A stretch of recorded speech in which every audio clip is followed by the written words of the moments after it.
Welcome back to the Artie Lange Show. One of my favorite people on the planet Earth is here from the Bunny Ranch in Nevada. How are you, Artie? The great Dennis Hoff. What's up, I man? love your digs here. I know. You can't beat this, man. And I helped decorate it tonight. I brought a couple hot girls. Oh, you did, as always. And these are girls that I have known for a while. I remember back in the Stern days. These are girls. I introduced the girls. Well, that's Brooke Taylor. Yes. Brooke Taylor's over there from the HBO Cat House series. Also from the Cinemax series, Working Girls in Bed. And then there's Chrissy Summers. Is she over there? Yeah. Little hot blonde. She's a University of Michigan cheerleader turned bad. Can't beat that. He went to Michigan. Did you? Yeah, I did for a year and a half. Didn't bang one cheerleader.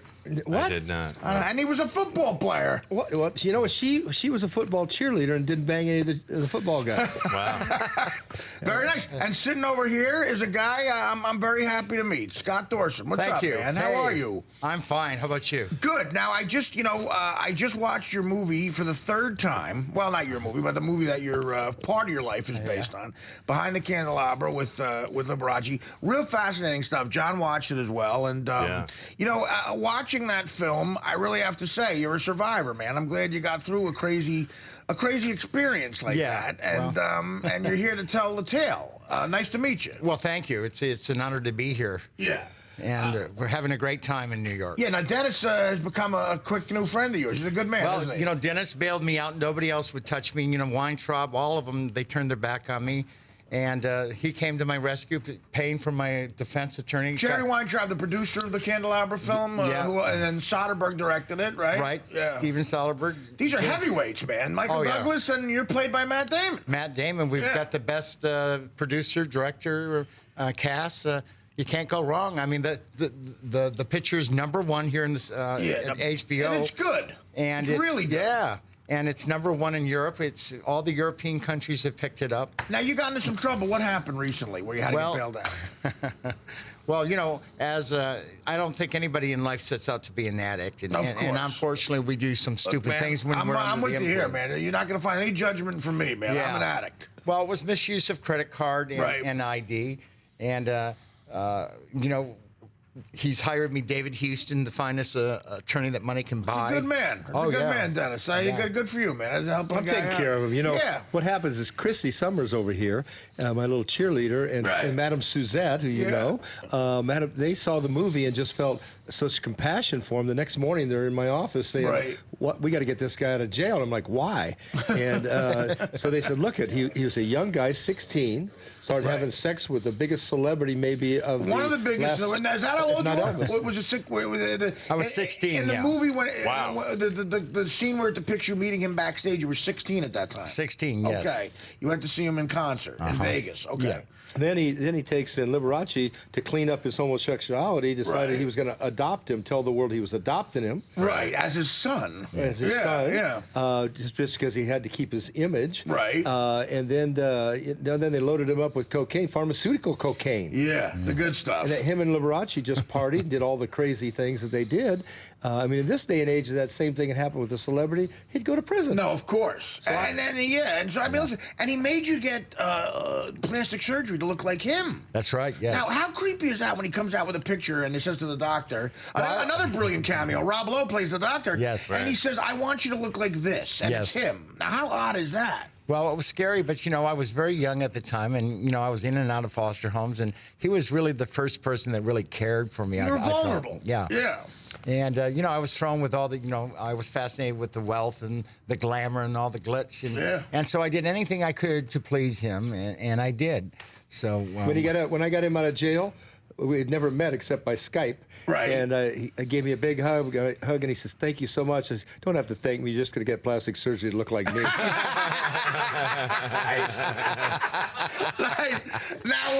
listen, come on. Liberace the second here. I've already trained him. I got him in pink. Yeah, he just likes the women. That's right. Now, you're bisexual. Bisexual, Now, is that true to this day? I mean... Well, I'm a sexual. I think I'm a sexual human being. I hate labels, but, Yeah, I would say so. You know, I'm sitting there, you know, I told Dennis, I says, I'm surrounded with 50 beautiful girls. I says, now you just got to get some guys out here. Yeah, we'll calm down with that. We'll slow it up on that part. But no, so describe exactly what happened to you. So we've told a bit of the story, but give us it in your words.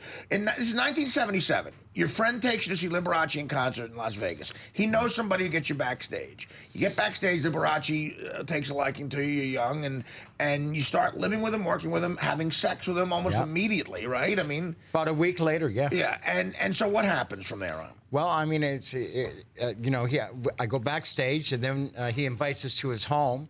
And, you know, he had dogs, and one of the dogs had an eye infection, and I was working for the veterinarian. I said, oh, hey, I got some great medicine that I can send you. You're a big animal lover, and you wanted to be a vet at the time. Yes, and so he gave me his private number. He says, call me.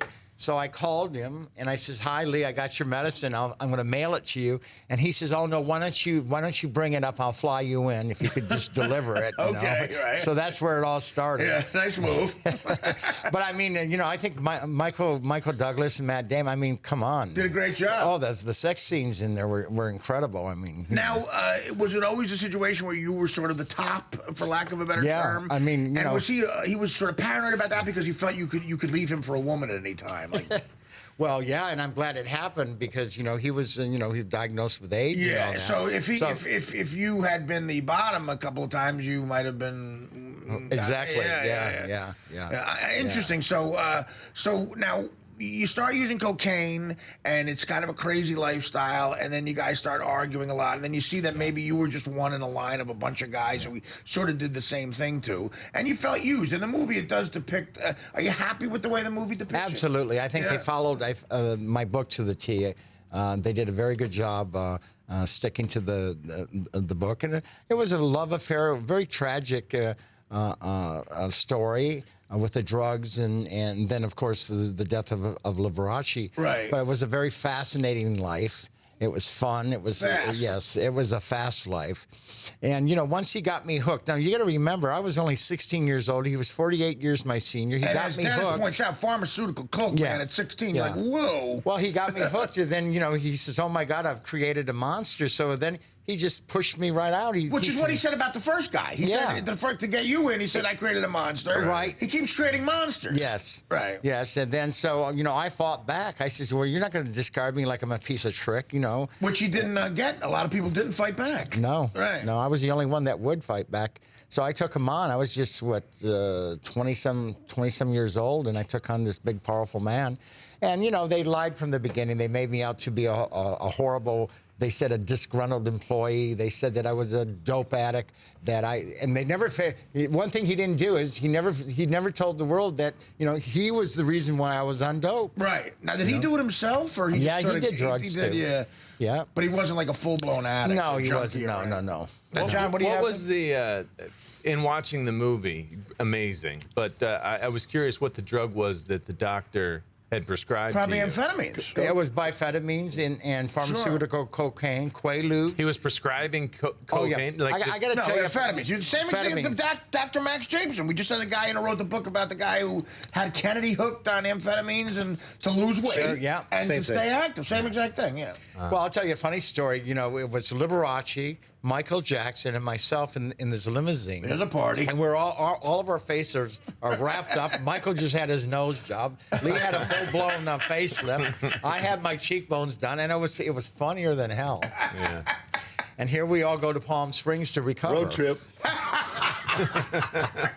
There's a road trip you want to be at. And Dr. Jack Starks, he was so out of it because he was an alcoholic and a drug addict. The doctor himself was. Yeah, and Rob Lowe's great in it because he plays him. He's doing surgery, and you can tell he's looped on something. He's in your nose. Well, it was a true story. I mean, this guy was trying to shoot Liberace up and missing the veins and everything with Demerol. Oh, man, with Demerol. Demerol. Oh. Remember, this was the 70s. No. This was the best decade ever. I I agree with you. I think it beats the 60s and the 80s because the 70s were the The 70s best. was kind of like the bridge between those both crazy times. All the drugs in the world. Sex was wide open. Yeah. No HIV, no condoms. Yeah, I know. That was the greatest decade of all. Anything went, yeah, absolutely. And you were right in the heart of it there. Sex, rock and roll. And he was with everybody. He's all the dignitaries and. Who came through Vegas? Like what? You don't have to name. Well, I mean, names, I've but wined and dined with presidents, queens, kings. Yeah, queens. a lot of queens. But so they all wanted to see Liberace.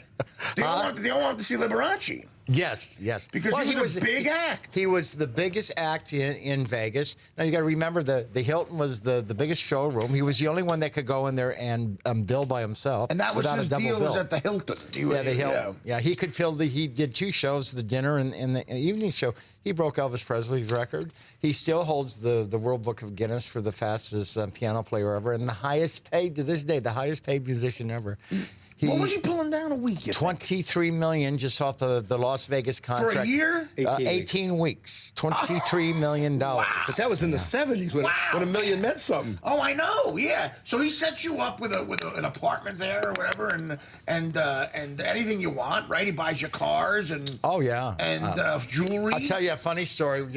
Baron Hilton put our casino in our own home. And you had a casino in your house. In the casino. Legal and gambling. he brought in all the slot machines for us. It was wild. It used to be as a degenerate gambler, my leg is like going like this right now. It used to be the garage, and we were in Buffalo, New York, and I saw this beautiful 1962 Silver Cloud 2 Rolls Royce. Right. And it was gold, and I said, "Oh my God! Is that?" And I just stared at. Well, my 21st birthday was about a week away. And, he got that Rolls Royce and he put it in a big box with a big bowl in it. Oh, my God. Right in the casino. That's what type of a guy he was. He was a very generous man. Sounds it. But he was a very controlling man. No, that's how he controlled you with the money. Well, of course. And the gifts. Of Yeah. course. I mean, Golden rule. anybody's going to do course. that. Right. The golden rule, you got the gold, you make the rule. Yeah. Think about it. See, Dennis, every time Kind of like what the dentist controls these poor girls over here. No, I do not. They seem happy as hell. I do. I was. Dennis Hoffman's a happy girl, is what I remember. I spent 3 years with Brooke, and I never could control her. Are you kidding?